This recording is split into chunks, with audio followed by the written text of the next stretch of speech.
English English English लगा रखा है बे।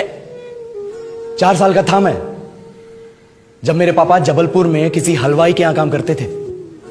खुद तो कभी स्कूल गए नहीं, इसलिए अपनी गांड घिस घिस के मुझको स्कूल में भर्ती करवाया। अब कहने के लिए तो वो इंग्लिश मीडियम स्कूल था, लेकिन साले हमारे टीचर लोग खुद हिंदी में बात करते थे। हमारे स्कूल के लड़के एक दूसरे से यो व्हाट्स अप डॉग ऐसे बात नहीं करते हैं। क्या भौंक रहा है तेरा लंडा आजकल है? ऐसे गले मिलते हैं। किसी तरह रट्टा मार मार के 10th तक पहुंचे तो पता चला कि जिंदगी में सफल होने के लिए एक ही तरीका है और वो है इंजीनियरिंग। सब यही कहते थे। माँ बाप, टीचर लोग, गली का वॉचमैन भी हमसे पूछता था, और भैया कैसी चल रही है आपकी तैयारी? भग बेंचो, तुमको क्या करना है? इसलिए हमारे स्कूल के बच्चे हम सब पहुंच गए बकरों की तरह। मैं IIT, मैं NIT। अरे जिस बच्चे ने अपने बाप को जलेबी तलते देखा है वो तो यही सोचेगा ना कि जिंदगी में पैसा ही सब कुछ है। I did not choose this engineering life, sir, and neither did this engineering life choose me.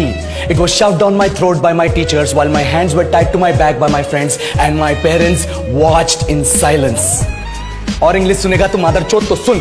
10th के बाद 2 साल लग गए इस कॉलेज में घुसने के लिए, कोचिंग में निकाल दिए। ना कुछ खेले ना कुछ सीखे, और 2 साल बाद जब यहाँ पहुंचे तो पता चला कि बड़े शहरों के कॉन्वेंट स्कूल के पढ़े बच्चे जब अंग्रेजी में बात करते हैं तो मरे हुए फूल भी खिल उठते हैं। हा हवा में ऑक्सीजन की मात्रा बढ़ जाती है इनकी अंग्रेजी सुन के। और पूरे कॉलेज की लड़कियां इन इंग्लिश स्पीकिंग लड़कों को अपना जीवन साथी.com मान चुकी है। तुझे क्या लगता है?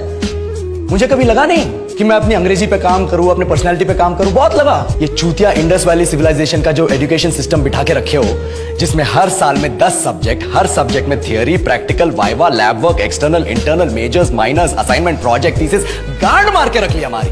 महीनों तक नहाना भूल जाते हम लोग और फिर हमारा परसेप्शन बना देते हो कि हम ऐसे ही रहना चाहते हैं। अबे साल में एक बार कल्चरल फेस्टिवल आता है, एक बार, उसके लिए भी प्रोफेसर से भीख मांगनी पड़ती है। अरे बिना इंग्लिश बोले, बिना लड़कियों से बात किए कौन गांडू रहना चाहता है वैसे? पर टाइम कहाँ है कुछ सीखने के लिए? लगे पड़े कोडिंग सीखने, 3 लैंग्वेज सीख रहे हैं अलग अलग इंग्लिश छोड़ के। लेकिन जब प्लेसमेंट्स की बात आई तो सबको एप्टीट्यूड चाहिए, पर्सनैलिटी चाहिए, इंग्लिश स्पीकिंग चाहिए। It is not that we can not speak English, sir. We are just very conscious of our diction and our pronunciation and we are not confident to speak in front of anyone else. If the curriculum was a little bit diverse, if the engineering colleges in our country focused on our all round development instead of functioning like a goddamn factory that is just mass producing robots by killing their dreams and handing out degrees, I would not be sitting here in this pointless HR interview, the likes of which exist only in our country.